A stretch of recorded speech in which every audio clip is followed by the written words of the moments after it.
Amigos de Cuatro Vientos, ¿qué tal? ¿Cómo les va? Bienvenidos de nueva cuenta a Cuatro Vientos, Periodismo en la Red, donde todas las voces se encuentran en eco. Queremos agradecerle muchísimo el favor de su atención en este viernes, que es día 18 de junio del año 2021, las 11 de la mañana con 5 minutos. Muy cordialmente les damos la más cordial las bienvenidas, amigos, porque el día de hoy, pues de nueva cuenta, cada 15 días, usted sabe, tenemos a nuestro colaborador en análisis políticos muy interesantes que siempre nos hace reflexionar sobre la realidad que está viviendo los procesos electorales y políticos y sociales en nuestro país. Me refiero a el doctor en Ciencias Políticas y Sociología por la Universidad Complutense de Madrid y por la Universidad Nacional Autónoma de México, la UNAM, profesor también investigador del Departamento de Estudios de Administración Pública en el Colegio de la Frontera Norte del COLEF en Tijuana, Víctor Alejandro Espinosa Valle. Bienvenido, Víctor. ¿Qué tal? ¿Cómo estás? Muy buenas tardes. Muy buenos días todavía. Muy buenos días, Olga. Buenos días, Luis. Aquí estamos. Adelante, Olga. Pues, queridísimo Víctor, me da muchísimo gusto que estés con nosotros este día porque nos hace falta tu análisis, amigos, amigas de Cuatro Vientos. Gracias por seguir con nosotros y van a saber por qué acabo de decir esto.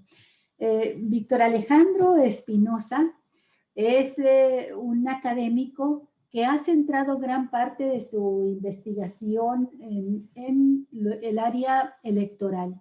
Tiene libros muy interesantes sobre lo que fue la transición en Baja California y entonces tiene estudios del comportamiento electoral en el país y en específico en nuestro estado, pues desde los años previos a 1989 que se dio por primera vez la alternancia aquí en Baja California y que por primera vez a nivel nacional un gobernador, un candidato de otro partido gana la gubernatura, como sucedió con Ernesto Rufo Appel en el 89.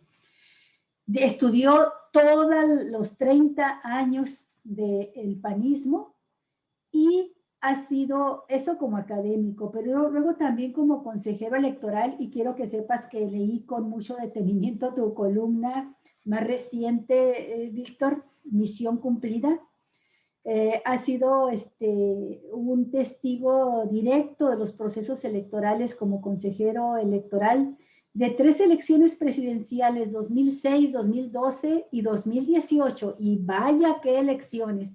Elecciones muy conflictivas, muy, como se dice ahora, polarizadas entre 2 proyectos, 2 bloques, 2 candidatos totalmente diferentes, uno del PAN, otro del PRI, ambos diferentes respecto a López Obrador, que después de 3 intentos gana la presidencia en 2018. Y en este inter, pues también ha sido consejero en el Distrito 8 Federal, que está en Mexicali, de 3 elecciones intermedias federales, 2009, 2015 y 2021, y ahora 2019. Esta elección en particular, Víctor, tú lo has estado mencionando desde hace tiempo, iba a ser la más complicada, la más compleja, porque es la primera elección concurrente ya de empate de elecciones federales y locales, y el esfuerzo que esto implicó para el órgano electoral fue tremendo. Pero bueno, pues ya te dejo la palabra para que tú nos digas cuál es, en tu opinión, los saldos que arrojó este proceso electoral en los 2 ámbitos, en el trabajo del Instituto Nacional Electoral, ante CIFE, y en los resultados tan interesantes que no acabamos todavía de asimilarlos, de entenderlos, en las elecciones en la República, en el Estado y en algunos estados donde fue tan peculiar esta elección. ¿Quién ganó? ¿Quién perdió? ¿Qué sucedió? Adelante, querido Víctor. Sí, pues en esas 2 vertientes, ¿no? Podríamos dividir esta parte. Efectivamente, hay un trabajo que no se ve normalmente cuando son los procesos electorales, y es toda esta parte de la organización electoral. Todas las implicaciones de llevar a cabo, de que funcione, de que se instalen las casillas, de que se conformen las mesas directivas de casilla, que la gente acepte ser capacitador o supervisor electoral. O sea, es un mundo de trabajo que normalmente pues la ciudadanía no ve, ¿no? O sea, se va uno sobre los resultados, sobre las fallas, evidentemente, ¿no? Que si una casilla no abrió, o que si se robaron boletas, como hacía mucho que no sucedía, o se quemaron unas, etcétera, ¿no? Eso es lo que se fija la atención y los resultados. Pero yo creo que es muy interesante por eso observarlo desde dentro, y como tú bien reseñas, yo fui primero consejero en la junta local del IFE primero, INE después en Baja California, y ahora soy consejero distrital en el 08 Distrito Federal de Tijuana, que es además un excelente mirador del proceso electoral porque es uno de los distritos federales más pobres o más marginados, junto con el 04, que es toda la parte este de la ciudad de Tijuana, ¿no? Ahí donde además los índices de criminalidad son los más altos, ¿no? La zona más marginada con los problemas evidentes, ¿no? Que surgen en todos los ámbitos. Entonces, pues, es un reto muy grande la organización electoral ahí. Fíjense ustedes, por ejemplo, en ese solo distrito. Y luego hay que decir también, previamente, para quienes nos escuchan, que no es lo mismo los distritos federales que los distritos locales. En Baja California hay 8 distritos federales en donde se eligieron un diputado al Congreso Federal, y luego hay 17 distritos locales en donde se eligen a los diputados del Congreso local. Entonces, pues la concurrencia implica hacer coincidir elecciones federales con locales, pero pues estos implica un enorme reto, insisto, porque además las disposiciones son que cuando hay elecciones concurrentes son casillas únicas. De tal manera que tú llegas a una casilla que puede ser básica o contigua porque es mucha población, y ahí mismo, en el caso de Baja California, te daban 4 boletas, ¿no? Diputados locales, alcalde, gobernador y diputados federales. 4 boletas. En otros estados no había elección de gobernador, entonces te daban 3 en otras. Pero en los 32 estados del país, por primera ocasión, hubo elección concurrente o coincidente. Entonces, Baja California era la primera ocasión en la historia.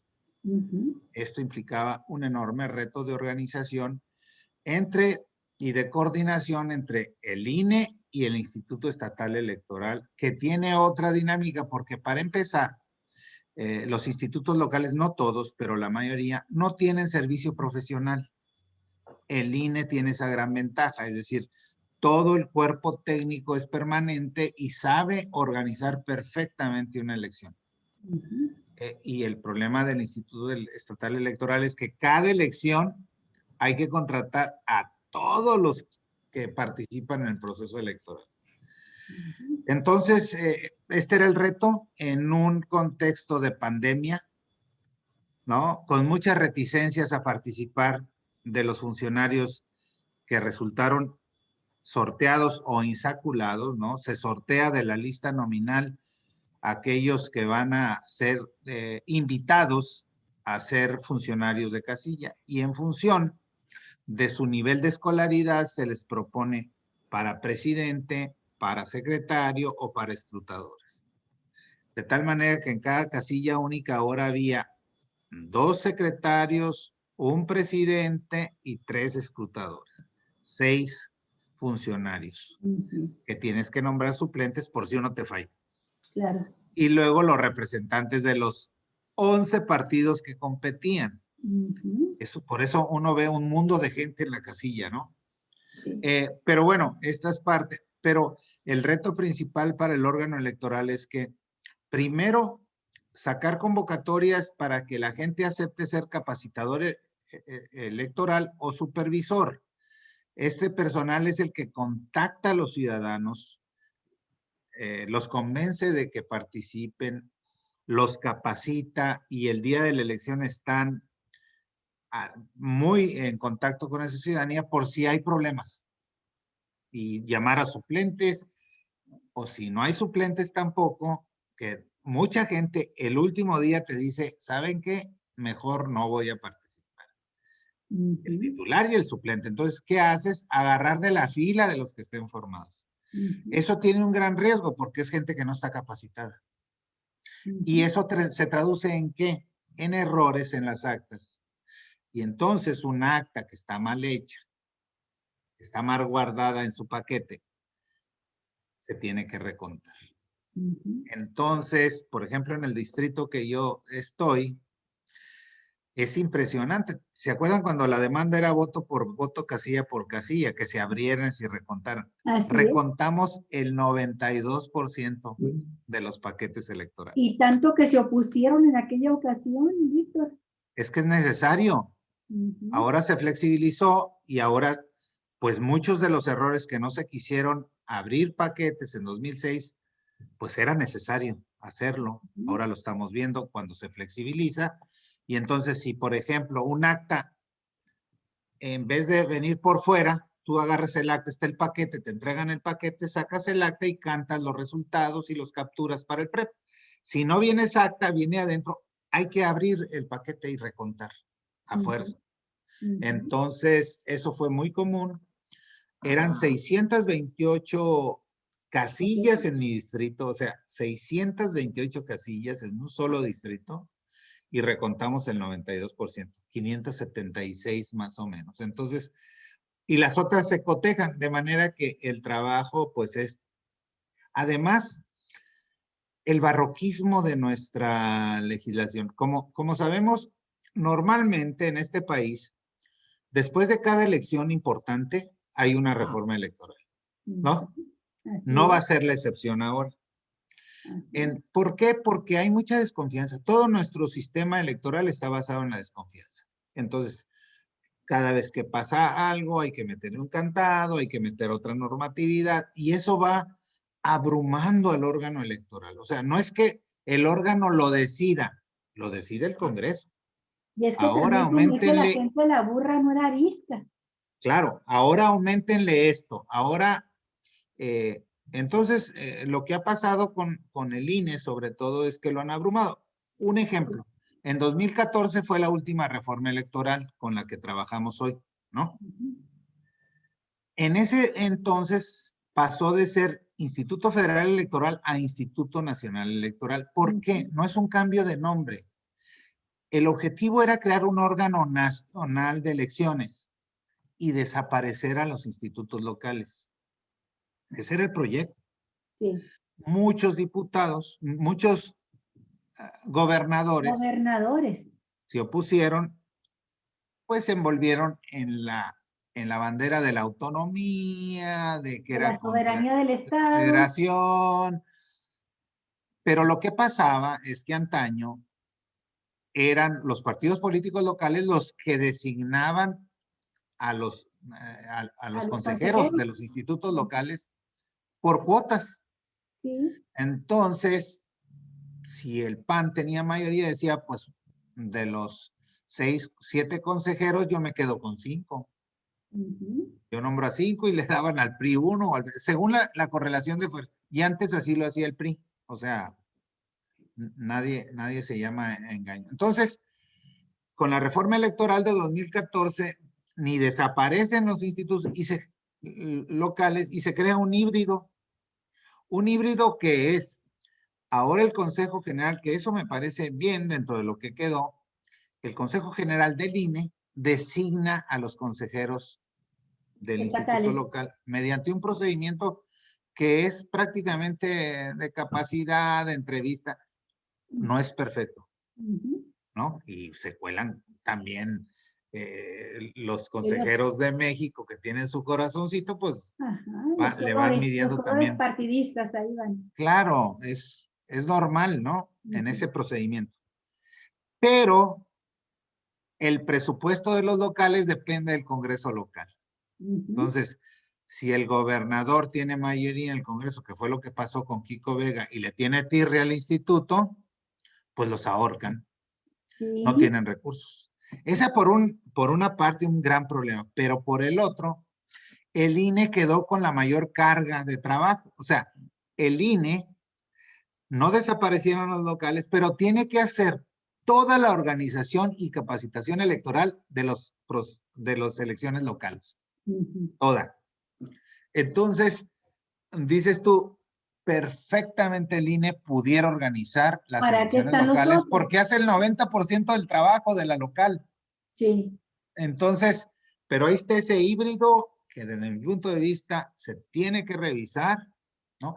Porque lo que ha hecho, incluso cuando hay, como en Colima sucedió, como en Puebla sucedió, que hay elección extraordinaria, el INE ya no interviene en el instituto local. La organiza de pe a pa, lo cual te demuestra que sí puede organizar una elección local. Claro. La fiscalización, toda la fiscalización está a cargo del INE. Entonces, bueno, eso por una parte, ¿no? Entonces, vamos a ver si esto en la reforma electoral que está por venir, se toca. Lo otro que se debe de tocar es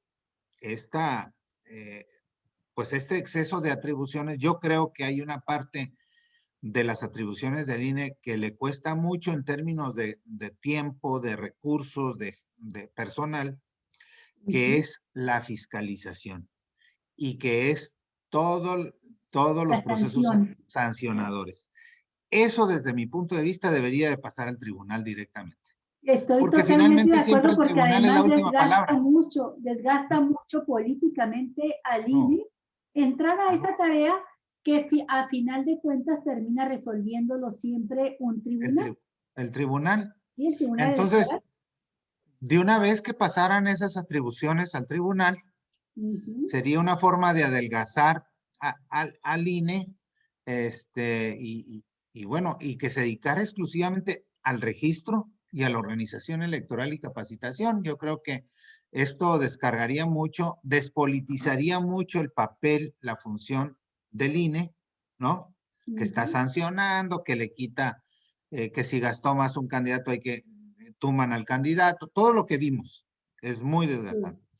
Luego también, desde mi punto de vista, debería de darse un procedimiento distinto de designación de consejeros del órgano máximo del Consejo General. O sea, no creo que, yo creo que es anacrónico también, lo hemos visto una y otra vez, es por cuotas en la Cámara de Diputados. Entonces, esto ya no funciona y siempre, digo, desde el 2006 estamos viendo cómo los partidos que se sienten que fueron maltratados, que fue parcial el órgano, lo denuncian. No es la excepción ahora. Y señalan no, pues que estos consejeros tienen esta afiliación. ¿Por qué? Porque fueron designados por cuotas. Y luego los consejeros pobres también tienen que decir, bueno, pobres, tienen que decir, saben que sí, a mí me designó el PRI, pero yo no soy priista. Entonces, entran en malabarismos terribles, ¿no?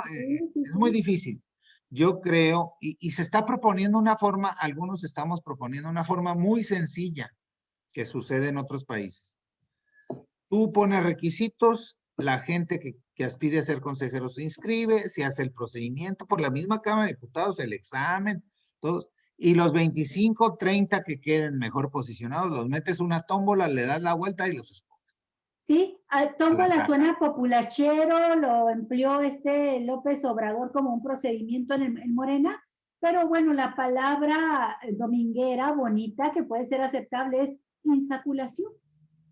Sí, o sea, los metes tú dices, estos 25 son buenos, tienen conocimientos, nadie va a ser químicamente puro, o sea, claro.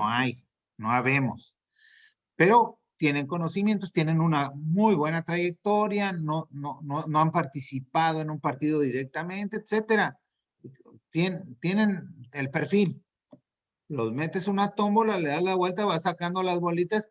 Así hasta el que no queda no se siente mal porque dices, bueno, fue al azar. Fue el No azar. fue por mi capacidad, sino fue al azar. Fue mi maldita mala suerte y voy y me hago una limpia con las brujas de allá Sí, de o sea, Catemaco.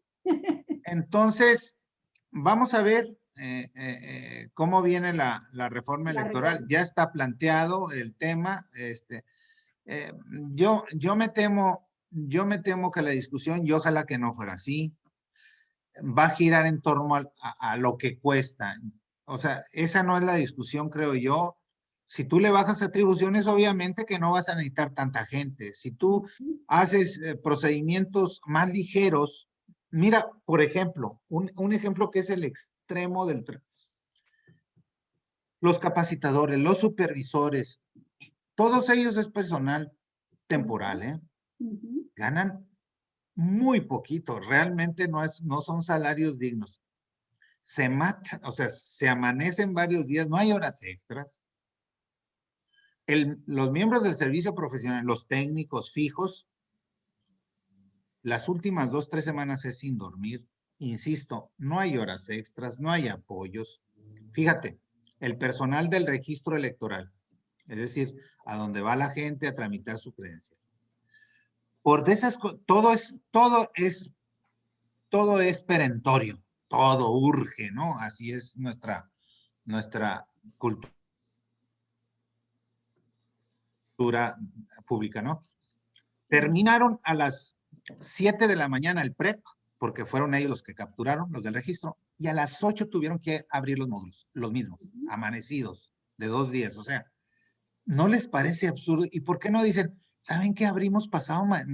No abrimos hoy, abrimos mañana, no el 7, el 8, que la gente vaya a dormir un rato.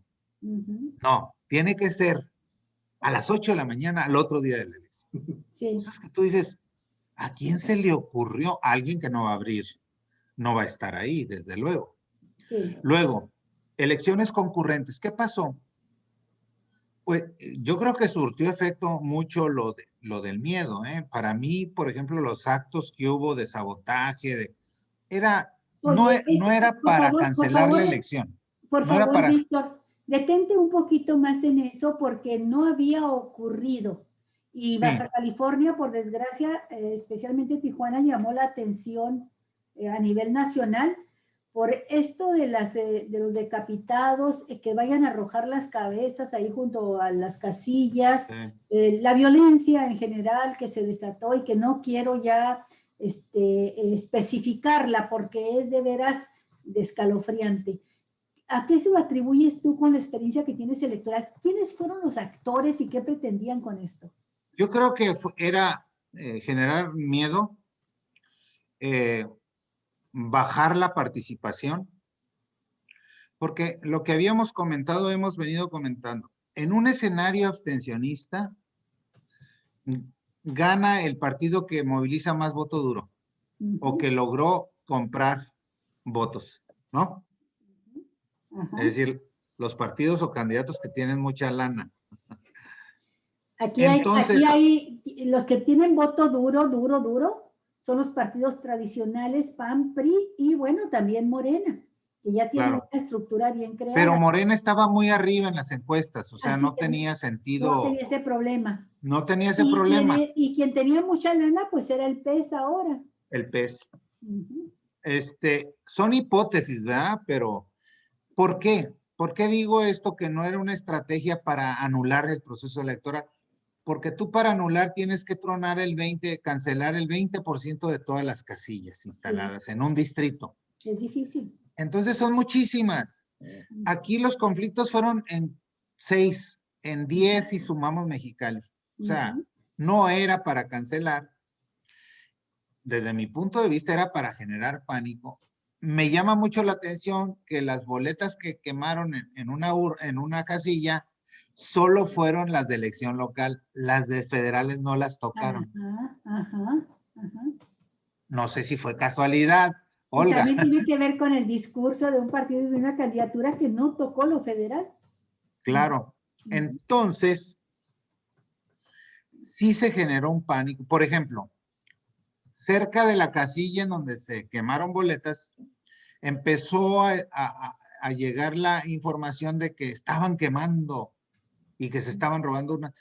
Y algunos presidentes dijeron, pues vámonos, cerraron y se fueron. Hubo que ir a hablar con ellos que devolvieran y se volvieron a instalar. Solamente no se instaló la casilla en donde, porque ya no había urna, en boletas. Todas las demás se retrasaron. La gente, algunos funcionarios se les convenció y regresaron, otros se tuvieron que tomar de la fila.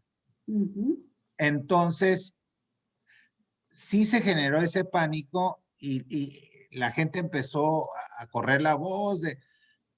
Por fortuna, hacia media mañana se pudo decir, bueno, saben que son muy poquitas, ya se restablecieron, tranquilos.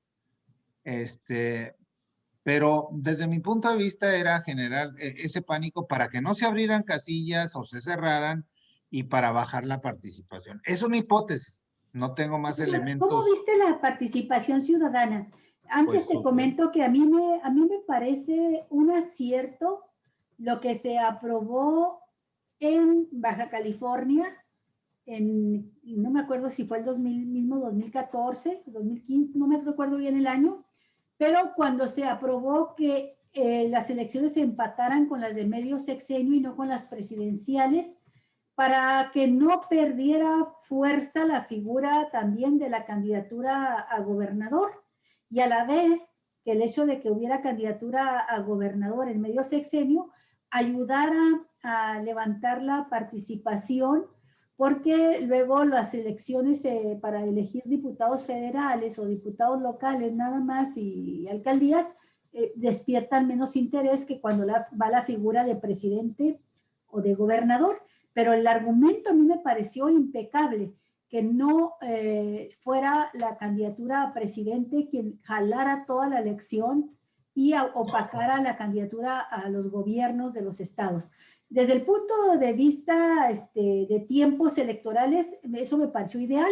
Ya, el hecho de que los candidatos a gobernadores chafeen, no presenten las propuestas, no permitan que el electorado pueda diferenciar con claridad a unos y otros, pues ya es deficiencia de cada partido y de cada candidato. Pero por lo pronto la decisión me pareció muy buena. ¿Tú cómo la viste ya en los resultados concretos de participación en Baja California, que estaba en los niveles de 29-30% de participación? Sí, bueno, tuvimos... Es muy probable que esa sea la explicación de cómo subió 9-10% efectivamente la participación. Ese es el objetivo del empate electoral. Sí. Los cálculos, y checa, fíjate, los cálculos que han hecho los estudiosos de este específico tema nos hablaban de entre 7 y 11% de aumento de la votación. Fíjate, estamos en ese rango. Estamos en el rango. Porque efectivamente no es lo mismo una elección a nivel local, la elección que más atrae es la de gobernador, como bien dices. Y a nivel federal, la presidencial. Siempre el objetivo es empatar intermedia con principal, ¿no? En este caso, intermedia federal con la principal del estado. Y en 2024 será al revés, presidencial con intermedia local. Exacto. Ese es lo ideal y creo que fue una muy correcta decisión que estuvo a punto de cancelarse con la última propuesta de ley.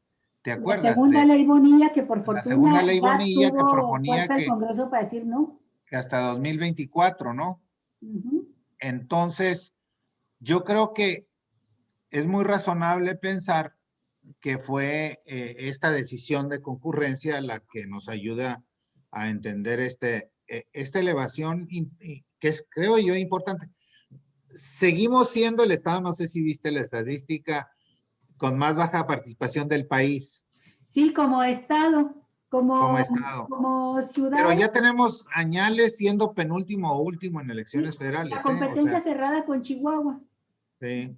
Somos un estado desde el 98 que empezó el proceso abstencionista y nos hemos mantenido, pero yo creo que esta fue buena noticia porque además se daba en condiciones muy complicadas la pandemia, que también representó para la organización electoral. Fíjate, muchas de las cosas que sucedieron para la instalación de casillas es que, por un lado, muchos ciudadanos insaculados temían participar, dicen, no, va a haber mucha gente.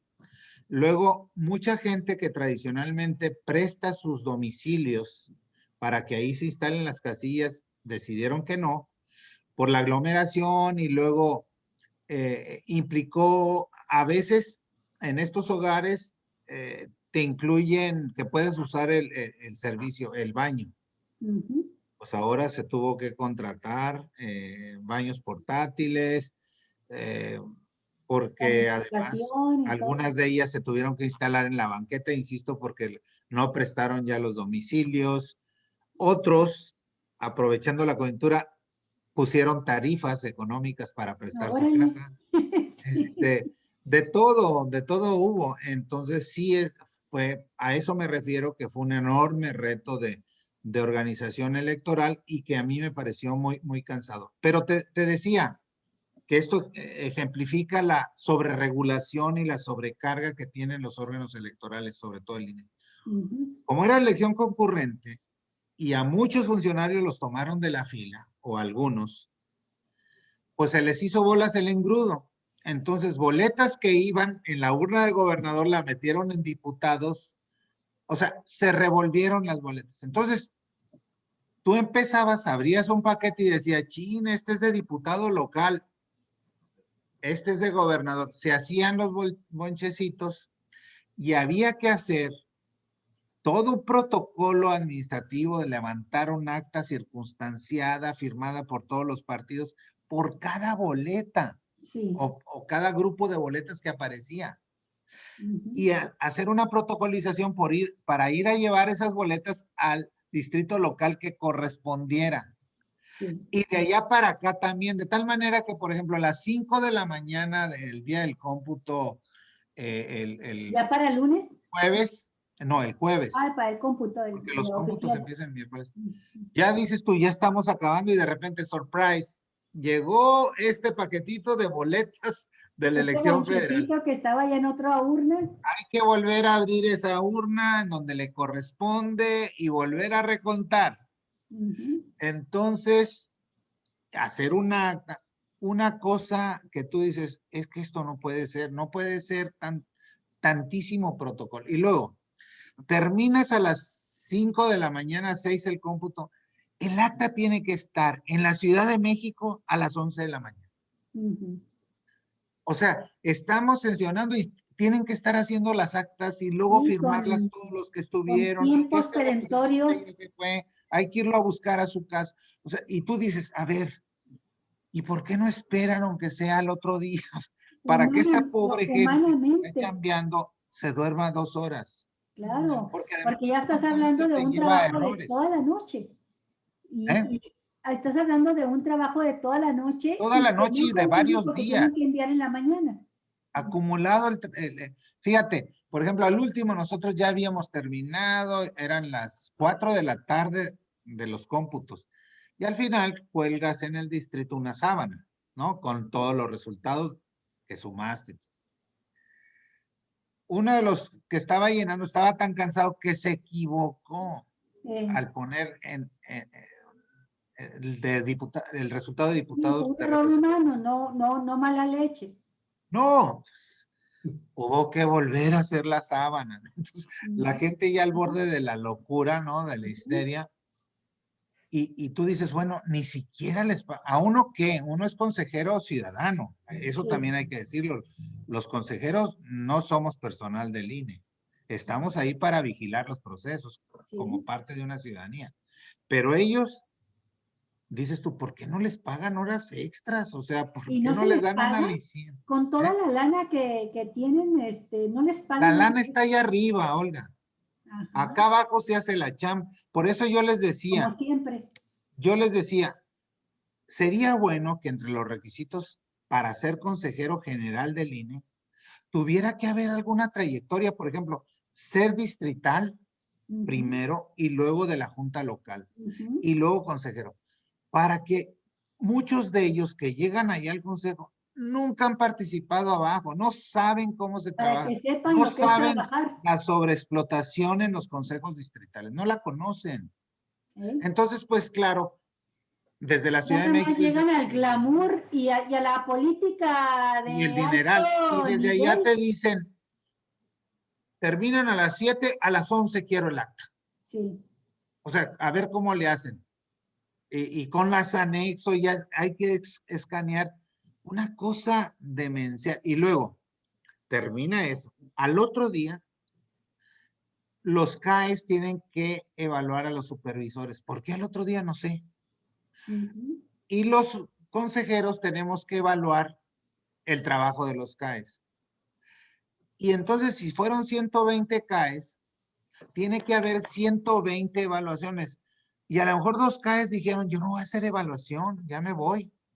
Pues hay que ir a su casa y no te puedes ir hasta que Hasta que esté firmen, el estés haciendo ese papelito trabajo. 120. O sea, son cosas que tú dices, ¿por qué es tan absurdo esto? Esta Yo quiero comentar algunas cosas, Víctor, sobre burocratización. ahorita lo que tú estás platicando, que son dos cosas muy interesantes. Sí. Y que nosotros en Cuatro Vientos lo hemos estado analizando porque hemos tenido la oportunidad de platicar con personas que se han dedicado a estudiar casilla por casilla, ahora sí, pero desde el punto de vista de los resultados electorales, pero también del trabajo de capacitación que ha realizado el Instituto a nivel nacional. Y estudian los errores que se detectan en cada casilla. Las zonas distritales en nuestro estado de Baja California, a grado tal que luego se van como asesores de otros candidatos o diputados para que les estén ayudando a armar sus campañas electorales y sus estructuras electorales para que pues, se tengan menos errores al momento del día de la votación.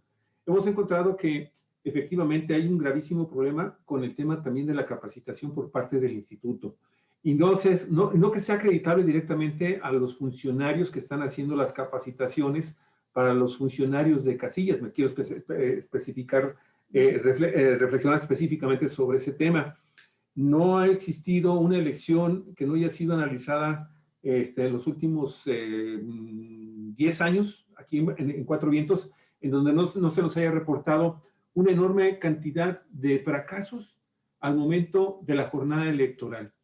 Y esto se repitió acá en el distrito 17, que es donde tenemos tuvimos la oportunidad de recabar algunas quejas y algunos documentos que nos hicieron llegar también a personas que nos apoyan desde el punto de vista de cómo se están instalando las casillas.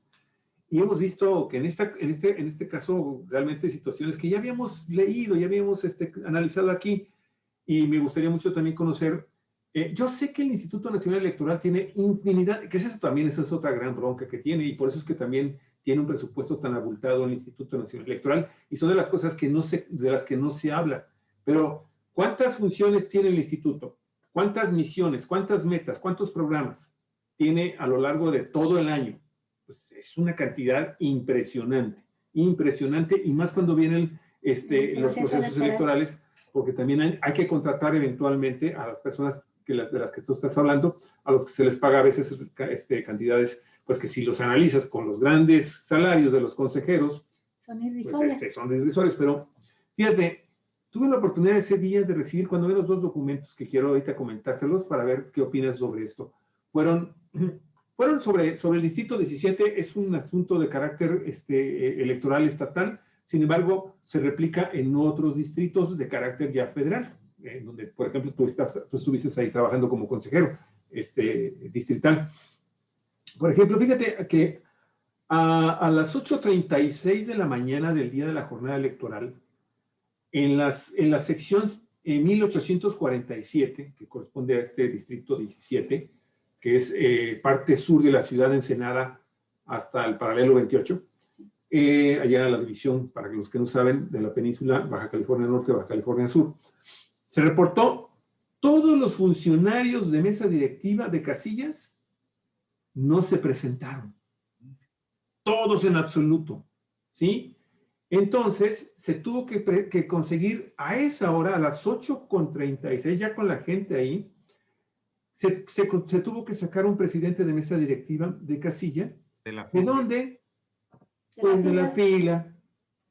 Llegó la consejera Rosela Rosales y el técnico electoral Daniel de Jesús Vázquez Ibarra, se apersonaron para dar la atención a este reporte a las 9 de la mañana, fíjate, en donde declinaron todos los funcionarios, todos, ¿sí? Casi 24 minutos después de que se dio este tema. A las 9:30 la casilla quedó instalada solamente con el presidente, un secretario y una escrutadora que tomaron de la gente que estaba ahí. A las 9:42 ya estaban 2 secretarios, pero fue todo con lo que pudieron trabajar. Un escrutador, 2 secretarios y el presidente. Ese es uno. Pero tengo un acumulado a las 12 del día, ¿sí? Fueron 246 casillas instaladas, ¿sí? Con un reporte solamente de 243, con un total de número de funcionarios presentes de 1,347, pero el número de funcionarios que se tomaron de la fila de electores fueron 122 ciudadanos que de último minuto tuvieron que ingresar sin ninguna capacitación, y esto evidentemente, como tú bien lo dices, pues va afectando la calidad misma del proceso, ¿sí?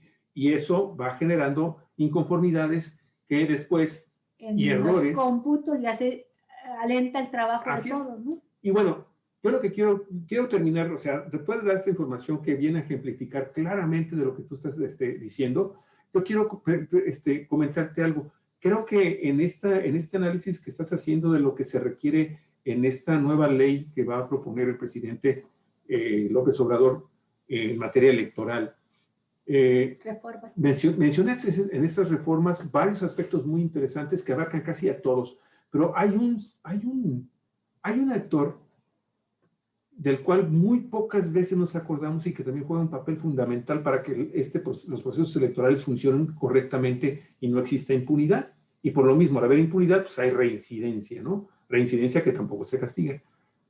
Las fiscalías electorales, tanto a nivel estatal como a nivel federal, prácticamente de ellos se desconoce muchas cosas.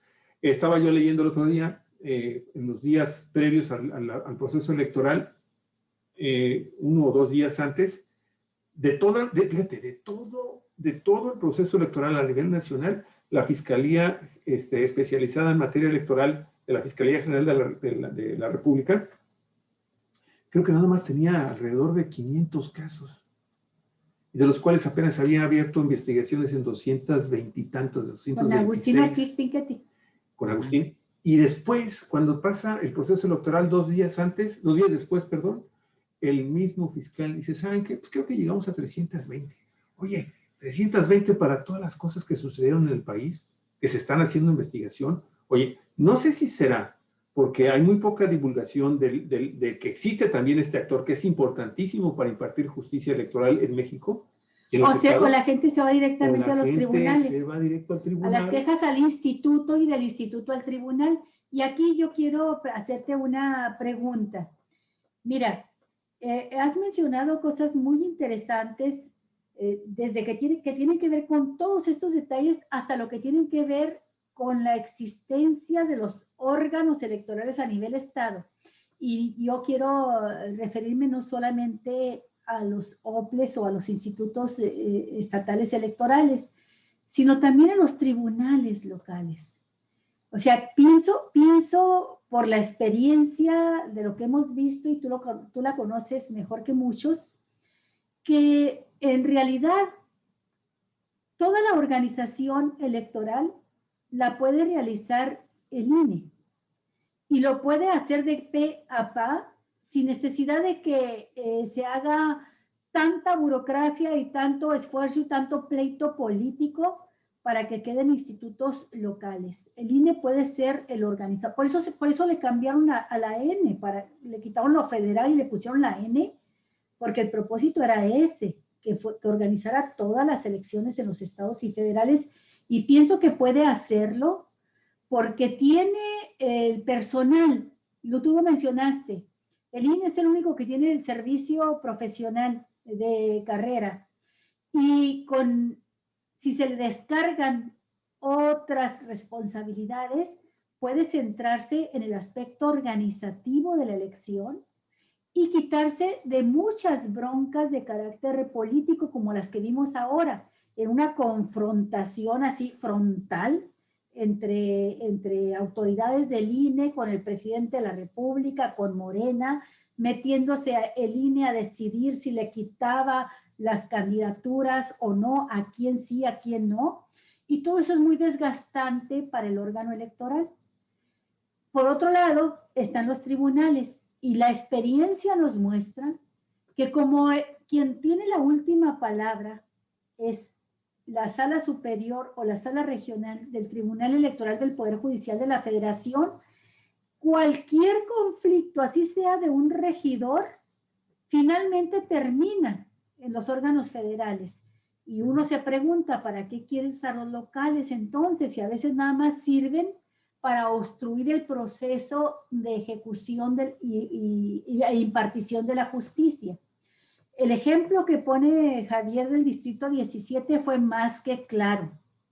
Aquí el Tribunal de Justicia Electoral del Estado saca una resolución y le indica al Comité Distrital Electoral que la cumpla. Y esa primera resolución va en el sentido de que la aspirante por Morena que busca reelegirse no cumplió requisitos legales para autoascribirse como triqui, no lo es. Quizás sale una resolución muy clara en ese sentido. Pero después, ¿quién sabe qué demonios sucede?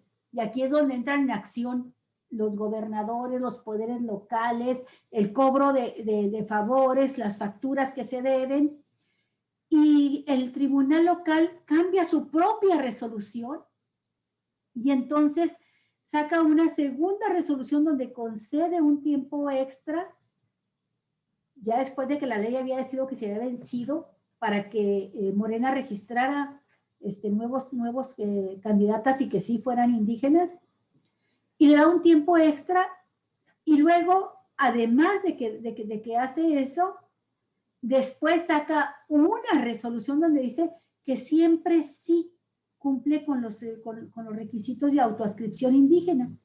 Y eso va de nuevo a la sala regional, es decir, la pelotita del ping-pong, ¿verdad? Finalmente, la sala regional hace valer su jerarquía y se queda ya sin el registro. Es cancelado pues el registro de la candidata que se estaba autoascribiendo como triqui sin serlo. Pero la situación está de lo más complicado porque se vencieron los tiempos, no sabemos si fue legal o no que en un periodo extra registraran a otra candidata indígena que no era la que estaba impugnando, ¿verdad? Que no había participado en el proceso interno, pero es afín y cercana a la que perdió la candidatura. En fin, un verdadero merequetengue con todo esto de conflictos que si desde un principio las partes en querella se van al Tribunal Federal, que es el que tiene la última palabra, pues se resuelven sin hacer este juego político de que pierda tiempo, de que no se alcance a registrar, de que si no soy yo, de todos modos te friego a ti, todo esto que sucede. Y entonces, querido Víctor, yo me pregunto si no hace falta también que en la reforma que viene se centralice, aunque suene mal la palabra, pero a final de cuentas así es, las decisiones del Tribunal Federal y dejemos de prescindir de estos tribunales locales que lo que han hecho es chilar y medio. Acuérdate que este tribunal local, todas las veces que Bonilla le pidió extender su plazo por 5 años, le dieron la razón a Bonilla, y la vergüenza que tuvieron que haber sufrido, si vergüenza tienen, cuando ya la Suprema Corte les dice que lo que hicieron fue un fraude a la Constitución y que lo que estaban haciendo era un fraude postelectoral al resultado de las elecciones. Bueno, me lo pregunto y te lo pregunto. Esta reforma electoral tiene también que simplificar eso. Quizá cuando se da el argumento del ahorro, ahí está también. Ahorrarte también recursos con estos tribunales y estos institutos locales que, pues si lo puede hacer otra instancia y no duplicar funciones, pues mejor. Pero también quiero mencionarte lo siguiente ya por último, Víctor. Seguramente, porque tú eres un acucioso estudioso de la vida política, te diste cuenta de las declaraciones recientes que hizo José Goldenberg, donde menciona él que a partir de la declaración que hace el presidente López Obrador de que es necesaria una reforma electoral nueva y reformar también al INE, López Obrador dice, para que sea auténticamente autónomo sus consejeros electorales. La reforma va sobre el Consejo General, porque se reconoce que la institución en sí, en el aspecto técnico, ha funcionado y que hay que seguir apoyando eso y que es necesario. Sin embargo, la interpretación que hace Goldenberg, y yo sé que Goldenberg es un hombre conocedor, por eso no puedo pensar que es ignorancia, y me cuesta mucho trabajo pensar que es mala fe, que es mala leche, pero él dice, el presidente López Obrador quiere volver al pasado, quiere controlar el instituto electoral y quiere volver a los tiempos en que la Secretaría de Gobernación decidía. Yo no veo eso en la propuesta de López Obrador, lo público, lo que se ha hecho público, no veo eso. Y sí veo, no tanto en Andrés Manuel López Obrador, porque no ha precisado con mayor detalle su propuesta, pero después de que te leí, Víctor, en lo que escribiste tú de lo que hace falta reformarse y sabiendo que eres un conocedor de los procesos electorales y que hablas de que es necesario que la fiscalización y los procedimientos sancionadores pasen a ser atribuciones del Tribunal Electoral del Poder Judicial de la Federación. Me gustó mucho eso para no andar con la pelotita de ping-pong. Me puse a leer también algo que escribió Ricardo Monreal, un artículo que se llama así, Reforma Electoral, y en otras palabras, pero dice básicamente lo mismo que tú, y señala, es más, tú vas más a fondo, y él dice, el voto electrónico, la austeridad y los mecanismos que permitan asegurar el sufragio libre, secreto y universal de la ciudadanía, así como un conteo transparente y eficaz. Eso es lo que hace falta en el instituto. El INE tiene que existir, es necesario. Es una institución que nos ha costado mucho a los mexicanos en recursos económicos, en peleas por la democracia y en capacitación de personal. Entonces el INE tiene que existir, pero se tiene que garantizar que los consejeros electorales no se conviertan, como se dijo en esta elección, en árbitros. En parte, en jugadores, que sean árbitros y que sean organizadores del proceso electoral. Yo esto te quiero mencionar así porque encuentro esa similitud entre tu experiencia y lo que propones, lo que he leído hasta ahorita de Monreal y el sentido general de la propuesta del presidente, y creo que tendrá que ser el sentido de la participación de muchos ciudadanos como tú que conocen el proceso en lo que venga ahora con la propuesta de una nueva reforma electoral. Muy bien. Bueno, reacciono a lo que dijeron ambos, ¿no? Que son varias cosas, digamos, contempladas en la reflexión. A lo mejor empezaría con esto que dices de la mediación de los tribunales. En la propuesta original de 2014, no solo era la desaparición de los órganos locales, sino de los tribunales locales. Perfecto. Eso estaba implícito. O sea, si ya no hay OPLES, no tiene ningún sentido los tribunales locales. Todo sería un órgano nacional y entonces todo estaría, como tú dices, centralizado en un tribunal electoral del Poder Judicial de la Federación. Yo creo que esta discusión hay que darla hay muchos que se envuelven en la bandera del federalismo. Casi siempre son los mismos que cuestionan la probable reforma a la estructura institucional del INE. O sea, hay mucha coincidencia. Es que sigan y es casi siempre gente que, pues, que ha vivido de ser consejero local, porque hay que decirlo, nosotros, los distritales y los de las juntas locales, durante el tiempo que nos activamos, que es el proceso electoral, por ejemplo, ahora nos activamos 4 meses máximo, te dan un apoyo económico, pero los consejeros de los institutos locales son permanentes y tienen salarios muy altos, o sea, lo doble que un académico del Colegio de la Frontera. O sea, fíjate, para que te des una idea, sí. haya o no haya elección. Y regularmente trabaja nada más en los periodos electorales. Y bueno, en los grandes otros periodos cierta capacitación, hacen honores a la bandera los lunes y cosas así. Pero estoy caricaturizando, pero creo, incluso por mucho tiempo, los consejeros eran de medio tiempo. Sí. Y algún tiempo también fueron honoríficos. Pero, por ejemplo, además, no son homogéneos los salarios entre los institutos. Los del Instituto de la Ciudad de México y los del Estado de México y los de Jalisco tienen salarios arriba de casi como los del Consejo General del INE. ¿Cuánto es más como o menos? 200,000 pesos al mes. Casi el doble que el presidente de la República. Sí, pues ahí hay otro litigio, ¿no? Con los consejeros que están amparados. Pero a lo que me refiero es que es tan heterogéneo el mundo de los soples que todos son de full time, pero hay unos más iguales que otros. Claro. Entonces, eso creo que debe de revisarse.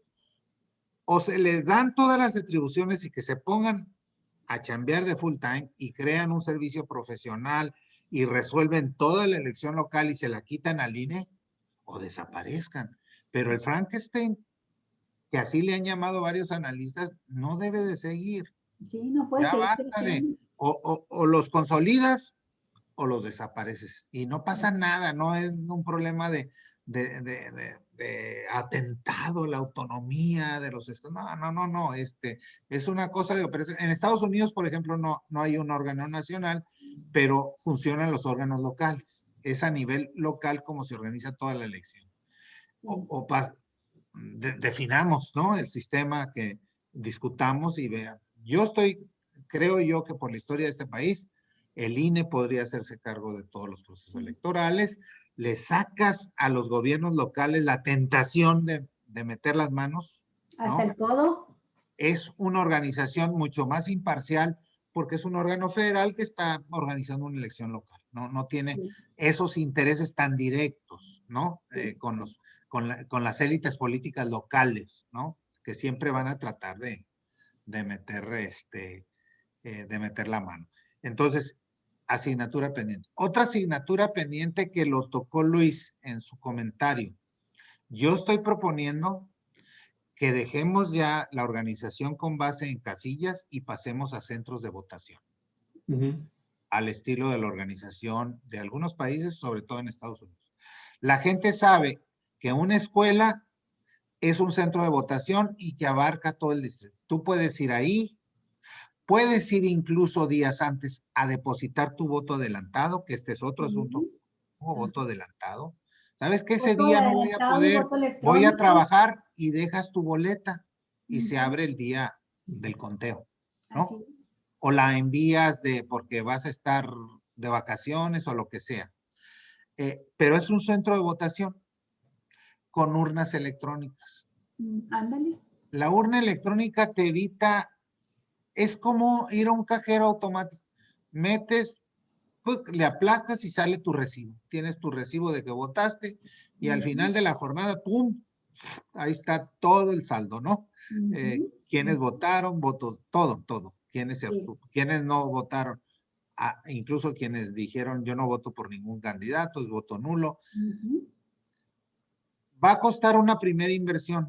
Pero a la Pero larga, luego, no tan largo, Brasil, es redituable. todo su sistema electoral, que es un país con mucha más población que nosotros, todas las urnas son electrónicas, todas sus urnas son electrónicas, todas. Víctor, si puedo aportar un dato aquí sobre esto, Sí. y quiero hacer la pregunta sobre el tema que estábamos viendo también de la Fiscalía, pero, por ejemplo, en este proceso electoral 2021, 6 de diciembre, el Instituto Nacional Electoral levantó un padrón de mexicanos radicados en el extranjero y que tenían derecho a votar por la vía de internet, de 33,698 mexicanos.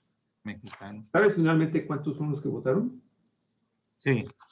5,623. No, ni siquiera la mitad. 13,000, ¿no? Una sexta parte. El dato que yo tengo del día 6 de junio, 5,623 mexicanos votaron en el extranjero después de que hicieron la revisión, porque se hicieron revisiones y observaciones también a estos votos y solamente hicieron válidos esos 5,623 de acuerdo al periódico La Jornada. Es la nota que... 5,000 por sobre. 5,000 por mexicanos en el extranjero fueron los que tú finalmente...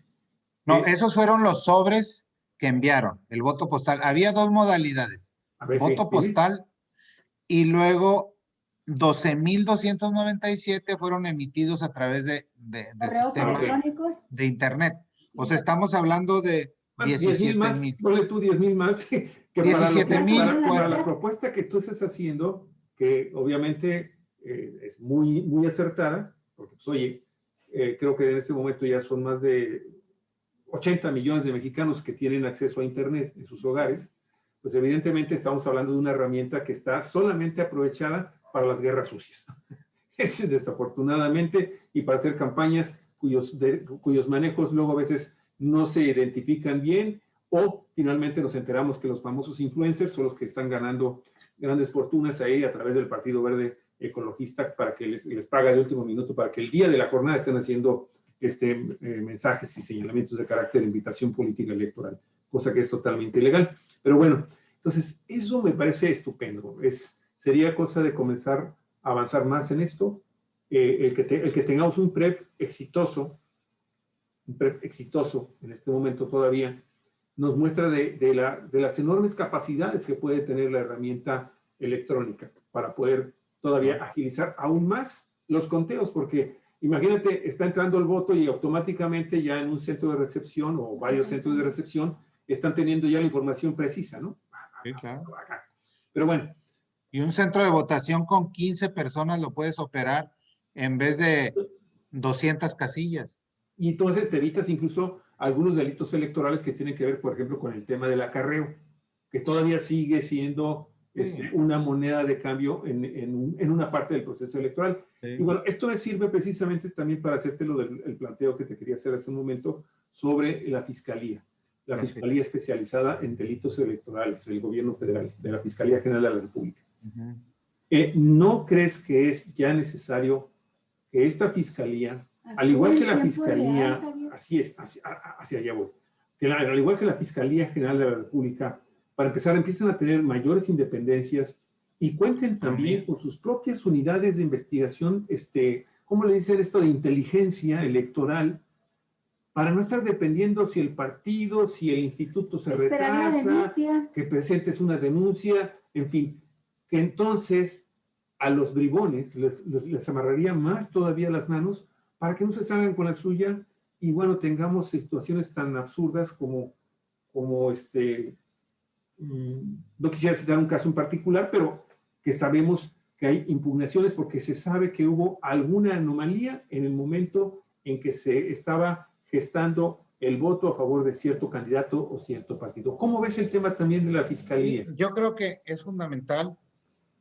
Tan absurdo es que la Fiscalía, en el caso del Estado, el fiscal renunció una semana antes, Carlos Barbosa, porque la pasaron a la Fiscalía General, o sea, le quitaron autonomía. No tiene ningún sentido. Yo creo que también al desaparecer todas estas instancias locales y queda una federal, Lo que podrías tener en una fiscalía con más autonomía para perseguir delitos electorales sería tener a lo mejor delegaciones, ¿no? O delegados, digamos, que hagan el trabajo en el proceso electoral local y federal, pero que se desarrolle a nivel local. Y darle dientes, como tú bien señalas, Luis, el problema del fraude ya no está en las urnas. No está en las urnas. No, yo no conozco, no he visto en los últimos años urnas embarazadas ni ratones locos. El problema está en la compra del voto, compra y coacción del voto que se da antes. O sea, los partidos tienen estrategias para eso muy bien aceitadas, ¿no? Es decir, tienen mapeadas las secciones, los distritos, saben quiénes son los líderes de las colonias y para allá canalizan el voto y la gente allá llevan de las lana, allá llevan las tarjetas. Y es dinero no fiscalizable. ¿Cómo fiscalizas? Necesitas inteligencia electoral, o sea, para decir, a ver, aquí hay una denuncia o hay un hilo que podemos jalar, aquí están trayendo un maletín a esta colonia, se le entregan a porque eso es lo que hacen y lo he visto yo operar. Localizan la estructura local, cada semana le llevan un maletín de lana a la lideresa, normalmente no es un problema de género, sino que son las mujeres las que conocen y están ahí todo el día, se conocen el tejimaneje de la colonia, le dan el dinero a la señora y ella distribuye y cada semana llega el paquete de lana y así se va construyendo, digamos, esa compra y coacción del voto. ¿Cómo lo fiscalizas? Los órganos electorales no tienen la capacidad para fiscalizar, ni tienen uñas, ¿no? Para sancionar. Pero una fiscalía especializada a nivel federal, de inteligencia que haya una denuncia y la puedan seguir el hilo y decir, ah, caray, este candidato, este partido, porque así se opera. Cuando se habla de fraude en México, yo creo que se alude a esta parte, de compra y coacción del voto, que es delito, pero que es muy difícil de rastrear. Mira, a las casas de campaña, a los cuartos de guerra, como le llaman, los gobernadores afines al partido ese les mandan cada cierto tiempo maletines de lana. O sea, órale, mi candidato para que usted se mueva como pueda. Entonces, sí, esta parte tiene que revisarse y tiene que rediseñarse, digamos, toda esta operación de los órganos electorales y que sí tenga una consecuencia, sí tengan consecuencias legales los delitos, ¿no? Sí, lo que pasa es eso, ¿no, Víctor? Estamos hablando ante una situación que ya es en sí misma un delito. Claro. Entonces, de aquí que alguien te lo denuncie. Segundo, de aquí a que esa denuncia sea analizada en el Consejo o en los órganos del Consejo especializados en hacer este tipo de investigaciones. De aquí a que se formula una acusación. De aquí a que se confirma primero, que se hace la investigación pertinente. Y después, esto lo vas a trasladar verticalmente a la Fiscalía, pues oye, ¿qué tanto mejor que una unidad especial, ¿sí? Con más recursos económicos, que le puedes rascar del mismo gasto presupuestal anual que tiene el mismo Instituto Nacional Electoral? Bueno, se lo dedicas mejor a la Fiscalía para que tenga también personal especializado para que operen sus delegaciones, como tú lo propones, o sus unidades estatales y municipales o distritales, y entonces armas un equipo que efectivamente está trabajando desde un inicio, desde que arrancan las precampañas inclusive, Víctor, que tú sabes que también se cometen una enorme cantidad de delitos electorales en los periodos de precampaña e incluso un poco antes. Entonces estamos hablando ante una institución que tendría una fortaleza y una autonomía capaz de detener a los delincuentes, a quienes están agrediendo a la democracia de este país y debilitando a las instituciones electorales y al sistema político nacional. No sé, Víctor, a veces todas estas cosas tú se las vas a hacer llegar, y eso también tenía hace rato. Sí, que participes en la propuesta de la reforma. Sí, ganas de presentar, de preguntarte si tienes contemplado. Yo sé que después de un proceso electoral, los consejeros distritales, estatales, empiezan a tener reuniones para poder reflexionar sobre lo que sucedió en ese proceso y saber, y yo sé que también que esa reflexión, ese análisis y esas conclusiones ustedes la elevan ante el Instituto Nacional Electoral, ante el Consejo, para que ya se tomen decisiones para que las cosas se corrijan, las cosas que se hicieron mal. ¿Cómo estás tú en ese sentido? Sí, yo estoy muy dispuesto a participar. Lo estoy haciendo al menos desde mis tribunas, ¿no? Diciendo, yo creo que ese trabajo no es con el INE, Luis, tiene que ser con el Congreso. Sí. Porque va a ser mira, lo que yo escucho en el INE, lamentablemente, son muchas quejas de abajo, pero tampoco se atreven mucho a extenderlas hacia arriba por las posibles repercusiones. Sí, y oigo en el órgano nacional, en el órgano central, que quien habla de reformas son ataques, ¿no? Que pretenden destruir el sacrosanto instituto, que gracias al instituto se hizo la transición. Es la posición de Waldenberg, sí. Y de muchos, de que dicen, la democracia somos nosotros, y cómo van a cambiar algo que fue tan central. Es su criatura, sí, es su criaturón. Que son todos estos consejeros de la transición que están cortados con la misma tijera, ¿no?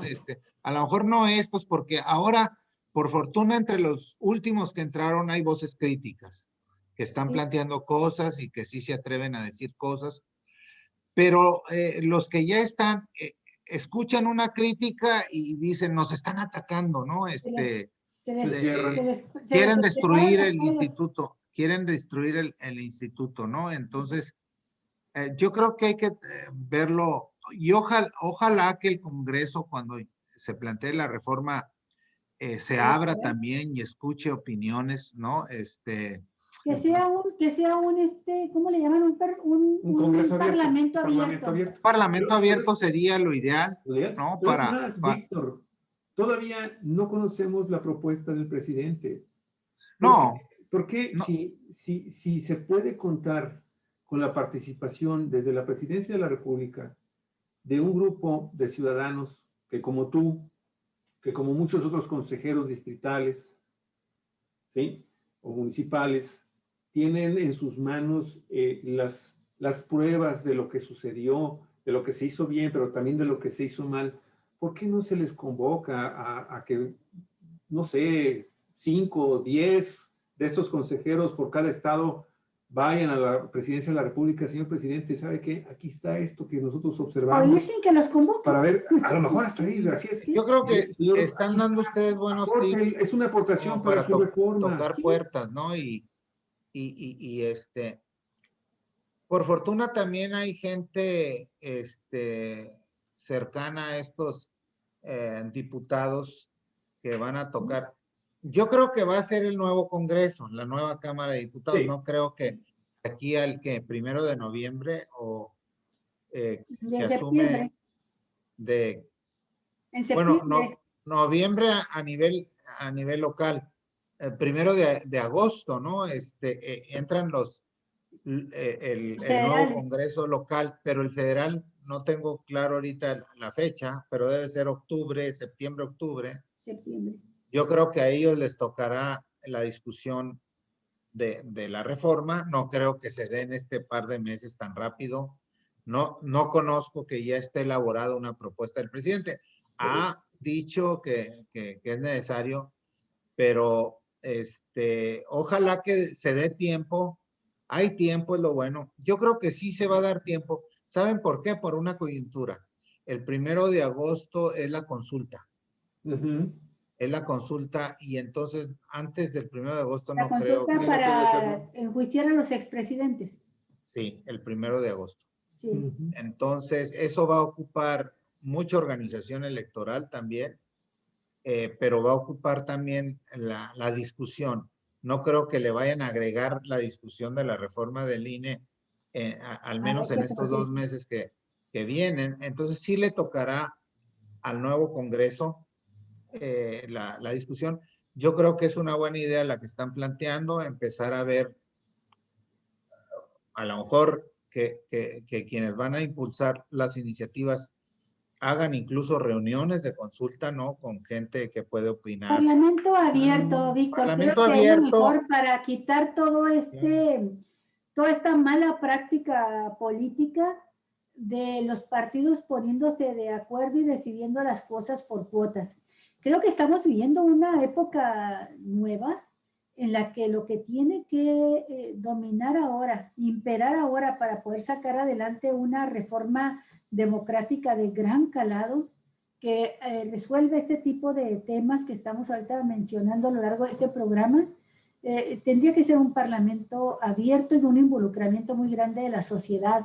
Claro. Víctor, porque tú sabes que te voy a contar que pues hay muchos intereses en juego y que siempre se ha buscado tener consejeros y consejeros con capacidad de decisión, el presidente, los principales que toman las decisiones en el Consejo General, afines a grupos de poder. Entonces necesitamos hacer ese cambio para poder dar ese avance democrático.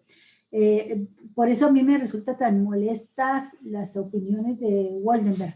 No se da cuenta que el pollo creció, le salieron garras y que ya no es el pollito bonito en el nido.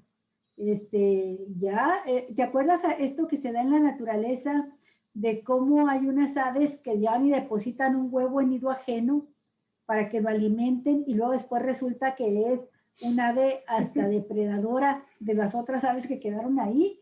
Pues en la naturaleza se dan esos casos y en la política también. Entonces creo que sí es importante una reforma de gran calado al instituto. Víctor, hemos tocado solamente el aspecto del instituto. Sí, ya veo que tenemos casi hora y media. Ya llevamos 1:20. Y nos queda pendiente, y yo te propongo que lo veamos para la próxima ocasión, toda esta cuestión de los plurinominales. Que sí, es otro tema de la reforma, ¿no? Sí, pero antes de concluir, aunque sea a nivel de un brochazo general, nos des tu opinión sobre el resultado de las elecciones, ya para los ciudadanos, para el poder en disputa. Bueno, lo que tenemos es pues 2 niveles de resultados, los federales y los locales, ¿no? Uh-huh. A nivel, muy rápidamente a nivel federal, yo creo que no le fue nada mal a Morena, sobre todo por lo siguiente. En todas las ocasiones, en México y en otros países como en Estados Unidos, el partido del presidente en el poder en las primeras elecciones intermedias pierde o baja. Recuerden ustedes 97 en México, cuando ya hay posibilidades de que los votos definan algo, que pierde el PRI la mayoría absoluta en el Congreso. Fue la primera ocasión. Entonces, y hay que decirles, también he visto mucha confusión en muchos, incluso opinadores.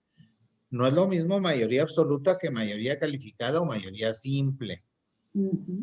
Los gobiernos unificados se conforman cuando el partido del presidente o del gobernador tiene mayoría absoluta en el Congreso, es decir, la mitad más 1. ¿No? Es muy raro, salvo en los tiempos del PRI, que ganaba todo, que hubiera un partido con mayoría calificada. No lo tenía López Obrador como muchos querían hacer, porque los encabezados eran, perdió la mayoría calificada. A ver, no, precisión, no alcanzó la mayoría calificada y no estaba previsto que la alcanzara. Pues, es casi imposible. Tienes que obtener 338 diputados de 500 para la mayoría calificada. Es una barbaridad, tendrías que ganar. Pero tampoco estuvo tan lejos, Víctor, porque con sus aliados tuvo el 61%. No, a eso me refiero, pero no la tenía. 66. No la tenía, pero por eso no la pudo haber perdido. Claro. Esa es mayoría calificada. Sí. 2/3. 2/3. Mayoría absoluta, casi todos los partidos, todos los gobiernos lo buscan porque es una buena situación. tener mayoría absoluta, la mitad más uno, porque hay reformas que con eso basta, no Sí. las constitucionales. Y Pero hay era- muchas reformas, el presupuesto, todo eso, que no necesita mayoría calificada. Ujú. Y la mayoría simple es cuando eres el partido mayoritario, pero no llegaste a la mitad más uno.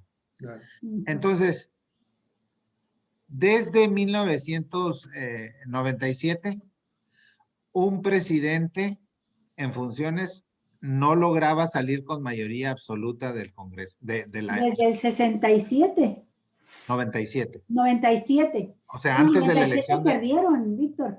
Por eso, antes de esa elección, no se había dado. Siempre hasta 97 obtenía la mayoría 2 tercios. absoluta y la pierde en el 97. Ujú. Después del 97 para acá, nunca había salido un presidente con mayoría absoluta.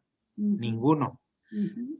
Y ahora lo logra el gobierno de López Obrador. O sea, no es un mal resultado. Yo cuando dicen, es que fue una debacle para Morena. No, a ver, en elección intermedia era muy difícil y lo consiguieron. O sea, tienen mayoría absoluta, lo cual pues va a poder seguir haciendo muchas cosas. Y luego ganó 11 de las 15 Gubernaturas. gubernaturas en disputa. O sea, Cero a el nivel, PRI, el PRI perdió prácticamente todo, las 8 que tenía en juego. las 8 que tenía. O sea, digo, el triunfo a nivel local. Y luego Morena, aunque no haya ganado esas gubernaturas, tiene 18 congresos con mayoría absoluta. Ujú. ¿Qué significa esto? Que para una reforma constitucional necesitas 16. Ya los tiene. Entonces, el gran problema fue la Ciudad de México. O Ya. sea, que perdieron, quedaron 9 a 7, creo, ¿no? Quedan Sí, las alcaldías. sí, sí, hay 7 Este, alcaldías perdidas. sí, entonces sí fue una gran pérdida, digamos, a nivel local, del Distrito Federal. Habría que ver, yo creo que sí pesó mucho lo de la línea 12, más otras, hay otras circunstancias. Mira, desde mi punto de vista influye mucho. El principal asiento de la oposición, de los medios de comunicación, de los intelectuales, de los académicos que La están en capital. contra del presidente, están en la Ciudad de México. Ujú, Ujú. ujú. O sea, su posibilidad de irradiar, de impactar, Sí. creo que es mucho más en la Ciudad de México que a nivel nacional. Un Aguilar Camín, un Krause, yo creo que tiene más peso, un Salomón Chertorivsky, tienen más peso a nivel local que en la Ciudad de México, porque ahí está su asiento, ahí los medios de difusión, los principales, los Ahí programas están. que se ven a nivel, ahí están los asientos. Esa es una hipótesis, ¿no? Habrá que estudiar realmente qué pasó, ¿no? Pero en términos generales, en la elección federal no le fue nada mal al partido del presidente. Y a nivel Sí, local, ¿qué te digo? A nivel de Baja California, ni en los mejores escenarios se pensaba que fuera a ganar carro completo. O sea, carro Ujú. la completo. O sea, verdad, Víctor, porque mira, hagamos aquí un pequeño paréntesis. Creo que propios y extraños reconocen a Claudia Sheinbaum como una buena gobernante. claro. Sin embargo, allá pierde una cantidad importante de alcaldías. Y propios y extraños, los propios más soterradamente, pero reconocen que el de Bonilla ha sido un gobierno desastroso. Y sin embargo aquí se lleva a carro completo por tercera vez consecutiva, Morena, en la presidencial de 2018, en las estatales de 2019 ¿Sí? y en las concurrentes ahora de 2021. Oye, pues te tendría que decir que a lo mejor las encuestas que estamos viendo, que siempre lo sacan en los primeros lugares a nivel nacional, son No te reales. envía, yo no Sí. quiero creer eso, Terrible. Pues ahí pero están los sabes, datos. dame, Digo, le fue dame, muy bien. dame tu opinión, Víctor, porque yo pienso y lo he sostenido desde hace tiempo, que Baja California tiene décadas acumuladas de anhelos de cambio profundo Mira, es, y que estos anhelos los ve más o menos realizado en una corriente electoral creciente cuando son las elecciones federales. Aquí, tú lo has dicho, nosotros lo recordamos cada vez que es necesario, ganó Cuauhtémoc Cárdenas en el 88, lo cual fue un garbanzo de a libra, sobre todo para el norte del país. Y aquí ha ido creciendo, fue creciendo el electorado pro-obradorista, a grado tal que en el 2018 también rompen ese récord nacional y que es muy notorio a nivel local de sacar carro completo en el 2018. Pero a la hora de que se venían las elecciones locales, esas ansias de cambio, ¡pum!, se estrellaban y caían al vacío, porque los partidos de izquierda, de centro izquierda, traicionaban. O sea, esa corriente electoral que lograban formar a nivel federal, la dejaban sin opciones, porque a nivel local, uno, por decir, el PT, se iba con el PRI y el otro, el PRD, con el PAN, regularmente. Y esto hacía que una franja muy grande del electorado se quedara sin opciones. Creo que es parte también que explica el abstencionismo. Y ahora, pues está en la misma banda Morena, en el ámbito federal y local. Y creo que esto explica que a pesar de Morena, a pesar de los malos gobiernos del Estado y locales, municipales y el Congreso no se diga, a pesar de ello, la gente dice, vamos a seguirle apostando, lo cual no es indefinido, no es por tiempo indefinido, vamos a seguir apostando a esta propuesta obradorista. La gente es obradorista. Claro. Pero en unas próximas elecciones, si nos vuelven a sacar candidatos impresentables o candidatos que no representan el obradorismo, la cuarta transformación, aquí puede llegar a suceder muy pronto también lo que en la Ciudad de México se llevó 20 y tantos años para que le dieran la espalda a una parte importante del electorado a la izquierda. Aquí puede suceder en la siguiente elección, en 2024, lo cual sería sumamente grave para el proyecto nacional. Pero puede suceder porque la gente está dando una chance conscientes de que quienes están no representan lo que quieren, lo que el electorado quiere. No sé si estés de acuerdo tú con eso. Sí, muy rápidamente, tienes razón, y voy a decir una hipótesis cómica. A lo mejor, como fueron solo 2 años, no les dio tiempo de que se deteriorara más la imagen. Estoy de acuerdo. Gobernador, ¿no? Y fue muy poco tiempo. Los puntos votaron por ellos. Realmente fue muy poco tiempo, 2 años, para un periodo de 6. Sí. Pero yo creo que más en el fondo, los ciudadanos son obradoristas, sí, más que morenistas. O sea, yo creo que influyó más el gobierno de López Obrador, la figura de López Obrador, que entender bien a bien lo que es el Morena y lo que implica. Yo escuché estos comentarios de gente muy conocida que iba a votar por Morena por López Obrador. Sí. Sobre todo mucha gente grande, ¿no? Que está muy agradecida con las pensiones, muchos jóvenes, incluso, por ejemplo, en donde hubo candidatos impresentables, por decir algo, como en la alcaldía de Tecate, la gente decía, yo voy a votar por Marina y por Alfredo Ferreiro, que era del PES. Pero Alfredo cometió un error que le costó la alcaldía en la última semana, que también lo cometió el candidato del PAN. Firmaron un acuerdo de 16 puntos con una unión de familias. A mí me lo dijeron jóvenes. Sí. Iba a votar por Alfredo, pero no puedo votar por Alfredo. Es impresentable ese acuerdo del PES. Es un acuerdo ultraconservador del siglo XVIII, XIX. Yo creo que más viejo todavía.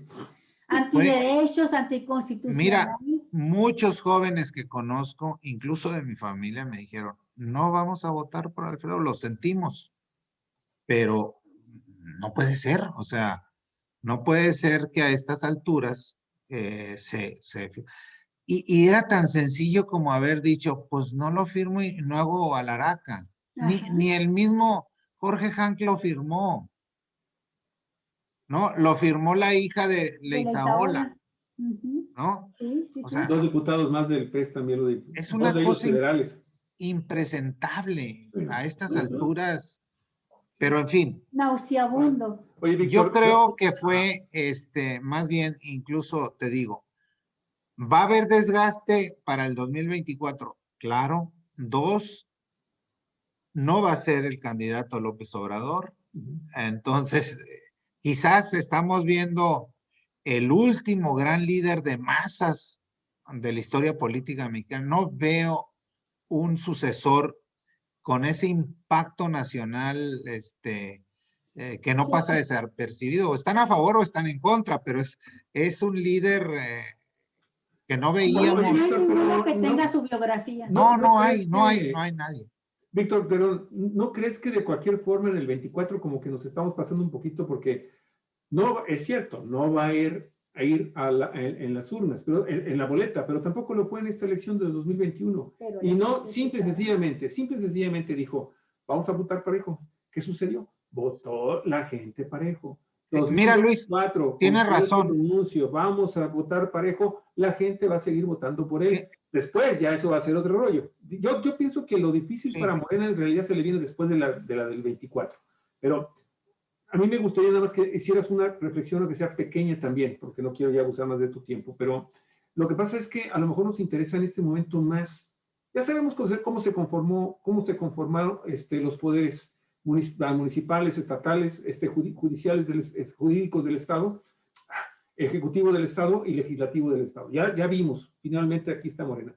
Oye, pero ¿qué podemos esperar de esta legislatura? ¿Qué podemos esperar de estos presidentes municipales y de esta gobernadora?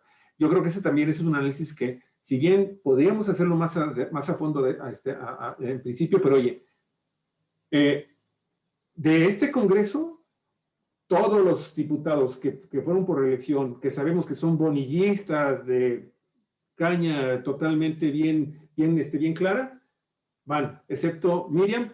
Sabemos por qué Miriam no llegó finalmente de nueva cuenta a ser diputada, aunque ahí tiene a su chalana, ahí la tiene. Ella es la autora de esta nueva mujer que está ahí como diputada electa, que también ya fue impugnada. Cuidado, porque ahorita vamos a ver, después vamos a ver sobre eso. Luego, de los que entran, de los diputados que entran, yo ya comencé a investigar algunas cosas. También hay cosas totalmente impresentables. Los presidentes municipales, si vamos a hablar, ¿quiénes están en Tijuana? Montserrat. ¿Y quién fue Montserrat en el Congreso de Baja California? Sí. Pero, ¿Quién es el presidente municipal de Ensenada? El que ¿cómo se llama? Por capricho del gobernador, quería que fuera su delfín. Y así nos podemos ir en todos los estados. ¿Quién es la presidenta municipal electa de Mexicali? Una mujer que está ahorita confrontada con Lupita Mora, ¿sí? Que la agarraron con una situación irregular en el manejo de recursos para un proyecto chino que está ahí en el centro chino, ahí en la capital del estado, ¿sí? Que la acaban de cerrar porque está totalmente muy mal hecha esa obra, ¿sí? Lupita, la gobernadora, nada más por citar el mismo caso Marina del Pilar, el mismo caso de Mexicali. Oye, ya quiere regresar a la presidencia municipal de Mexicali para arreglar las cosas con Lupita y con la gente que lo está apoyando. Y yo no quiero entrar a los detalles de todas las cosas que se descubrieron ahora que estuvo Lupita, de lo que trae ahí dependientes Marina del Pilar, Hay varias cosas ahí. Tienes un tema para un programa completo. Ahí está sí, bueno, ya está planteando otro. Disculpa, pero bueno. No, pero fíjate, nada más muy rápido. Muchas de las lealtades se terminan cuando dejas de ser gobernador. O sea, yo no creo, no sé si sea un tan fuerte liderazgo de Bonilla como para hablar de un grupo de Bonilla después de que no tenga el poder. No tengo como muchos elementos para decir. Conozco algunas de los diputados que en cuanto salga, se van a olvidar de Bonilla, de verdad te lo digo. Mm, Que dijeron, pues yo soy bonillista porque me interesa la reelección, qué barbaridad. pero hasta el 1 Esperemos de que agosto. salga, no vaya a caer por allá en el gabinete. No, yo creo que no. Al Ojalá 1 que de no. agosto, que es el cambio del Congreso local. Ya el 1 de agosto, o sea, ya casi. Entonces, yo creo que muchas lealtades, no sé, a lo mejor sí es un liderazgo muy fuerte de una élite, un grupo que vaya a trascender, no lo No, veo. pero tienes razón, porque yo conozco bonillistas, de cuyo nombre no quiero acordarme ya, porque ya la he mencionado muchas veces, pero que ahorita ya está en las mepatas con Marina. Ah, claro. Y sucedió con el PAN y sucedió con el PRI, ¿eh?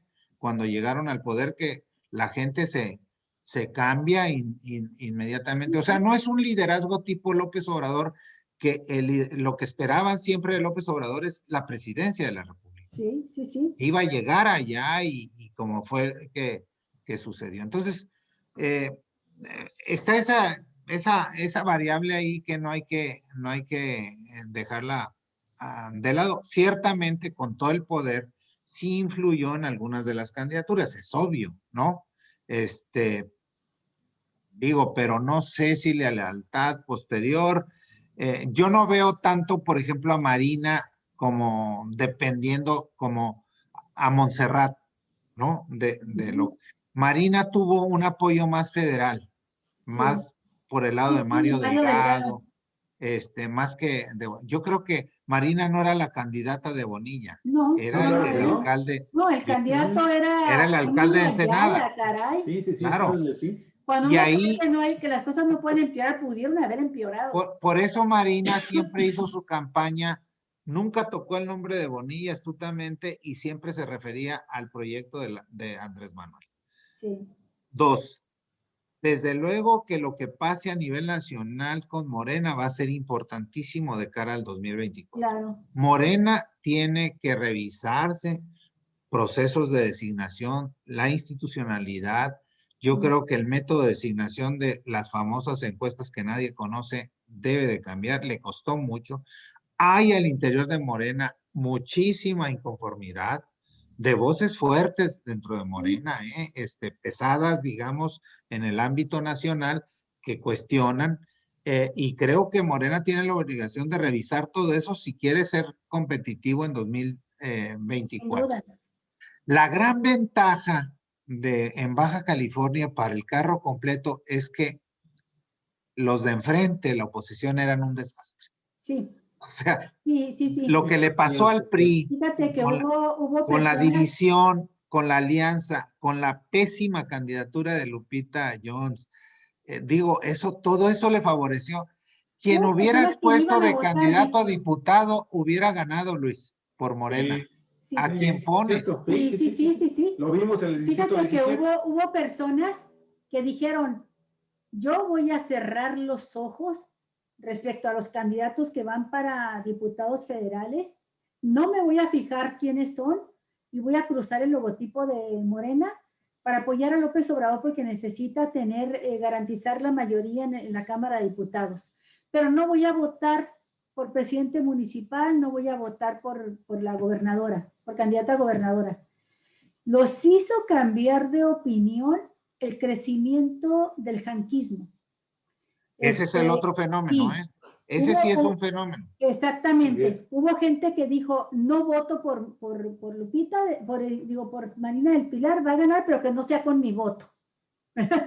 pero pero cuando vieron que podía crecer la candidatura de Hank, dijeron, aunque sea con Lupita, se la acomodo ahí para que no llegue. Sí, el gran problema de Jorge Hank es que tenía muchos negativos, sí, pero tenía positivos, lo vimos. Fíjate lo que pasó en todos los distritos, incluyendo, a mí lo que más me sorprendió fueron los federales. Estuve observando. En todos los distritos el PES es el segundo lugar. Sí. No es por el PES, es por la segunda Hank. fuerza política del Estado. Y el Va a tener último programa que tuvimos contigo te preguntábamos qué va a suceder con el PES. Llegamos a la conclusión de que no lo va a capitanear Hank porque no está ni en condiciones anímicas, ni físicas, ni de salud, ni nada para hacerlo. Pero ¿sabes quién puede capitanearlo? No, no sé. Rigoberto Campos. Ya Ay, tiene partido. ¿Eh? Ya tiene partido. Pues sí, pero Rigoberto no. Es Pero una no hay nadie lástima. más. Es la Sí, segunda fuerza de todos Pues, modos. sí, yo sé, Van a pero tener varios alcaldes, varios diputados. Es un partido que saca su registro, que se queda bien posicionado en el Estado. en el Estado, a nivel A nacional nivel pierde el federal registro. Pero yo desaparece. creo que el caso de Rigoberto es una desgracia, ¿no? Sí, Su candidatura dilapidó su capital político que había ganado con lo totalmente. de Constellations Brands, no tuvo miras. Yo creo que fue lo que le sucede. Yo creo que Rigoberto no va a tener ya el liderazgo que tenía No, antes. pero él lo sabe. A él ya lo perdimos. Ya se perdió Sí, como un líder importante social. como Alejandra Ya, León, ¿no? Como Alejandra ándale, León. ya lo perdimos. Entonces, y como él sabe que está perdido y tiene que agarrarse de algo, pues se agarra del registro del Pero, PRI. oye, pero esa fuerza que obtuvo fue por Hank y Hank no la liderea, que no lo veo. Yo ya vi que renunció a todo. O sea, él además está más cómodo. Él lo que le interesa es ser gobernador y no le va a interesar un liderazgo político de Ajá. partido ni nada. Yo creo que eso va a pasar, lo del PES. Se dio, obtuvo segundo lugar, va a tener sus 3 diputados. Creo que tiene en el Congreso el mismo número de diputados que el PAN, más que el PRI. El PRI se quedó con un diputado local. Sí, sí, sí. El MC con un diputado local. Entonces, yo creo que va a pasar los Flor de 3 años, desierto, flor de un día. 3 años Y se acaba. y ya, En el ya no va a caso haber. de Carlos Han, creo yo que va a tener, muy astutamente, dice, me retiro mis negocios, voy a continuar acá, pero evidentemente ya no él. El grupo Atlacomulco ya está operando para eliminar a quien finalmente impidió que fuera Carlos Han, el Jorge candidato Hank. aquí. Sí, ya se va, ya a nivel nacional ya están pidiendo su cabeza. ¿De Y quién? ¿De obviamente sus Alito? amigas, sí, ya están pidiendo Ah, sí. que se retire del Un error gravísimo, un rarísimo, sí. error gravísimo del PRI lo que ¿Y hizo. quiénes están impulsando? Pues el grupo Atlacomulco, están buscando de nueva Atlacomulco, cuenta llegar y ahí. viene la siguiente pelea, que vamos a ver cómo se comportan las fuerzas Ajá. ahora con los expresidentes. Y yo veo que finalmente estamos en el amanecer posiblemente de un grupo político que realmente sí logre trascender a lo largo de cuando menos 2 administraciones aquí en Baja California, amparados con las siglas de Morena. Y es el que es el que arropa a Marina del Pilar. Mario Delgado. ¿Sí? Que es Mario Delgado y es el Diablo Castro Trenti. Fernando. Ellos han estado trabajando, pero fundamentalmente, lo sabemos, Castro Trenti está buscando armar un equipo y ya lo tiene a través Él de también Marina. quiere ser gobernador. Así es. Y también, Claro.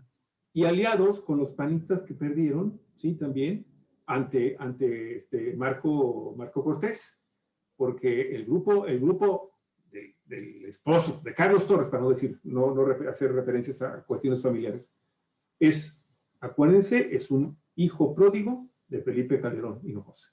Y ahí está Alejandro Mungaray. Entonces, ese grupo sí tiene una estructura nacional que puede apoyar perfectamente bien un proyecto de largo alcance, como se le está diciendo. Seguir colonizando Morena en Baja California. Así es, para impedir que la gente que está luchando muy destacadamente y muy loablemente por parte de Morena, de aquí mismo. Ve Lupita Mora, ve los candidatos que venían de la izquierda, ninguno quedó. Así es, están chambeando. No, y Lupita Mora, pues ve cómo está ahorita sobreviviendo, ¿no?